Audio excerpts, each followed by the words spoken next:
Jerusalem, holy to Muslims, Christians, and Jews, and a flashpoint in the Israeli-Palestinian conflict. It's a tale of two cities, Israeli majority West Jerusalem and Palestinian majority East Jerusalem, occupied by Israel since 1967. Even though the rest of the world disagrees, Israel says both East and West are one, its eternal, undivided capital. But it treats the people who live there very differently. Does that cause tension? You bet. It starts at birth. If you're an Israeli Jew born in Jerusalem, you get Israeli citizenship. But if you're a Palestinian, you only get a residency permit, even if your family's been there for generations. And Israel can take that permit away at any time for a bunch of different reasons. One is if you live outside Jerusalem for 7 years, you lose your right to go back.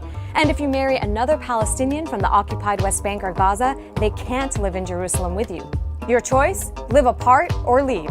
Since 1967, 14,000 Palestinians have lost their Jerusalem residencies.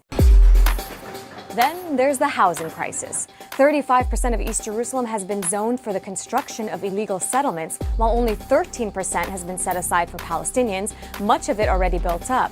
So as their families grow, some resort to building illegally. That's where home demolitions come in.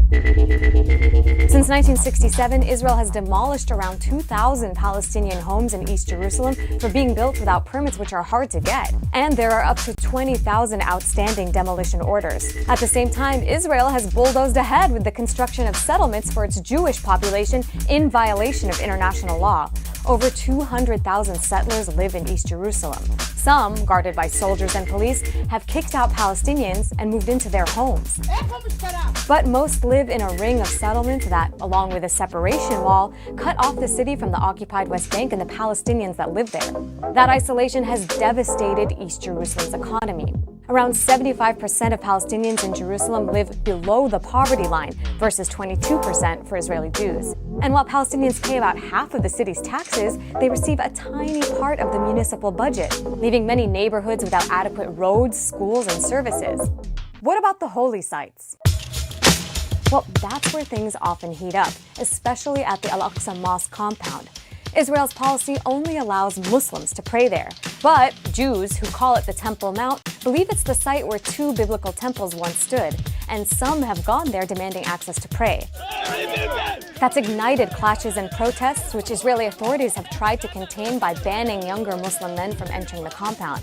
But that only seems to make things worse. That's a snapshot of Jerusalem. Is it any wonder the city's on edge?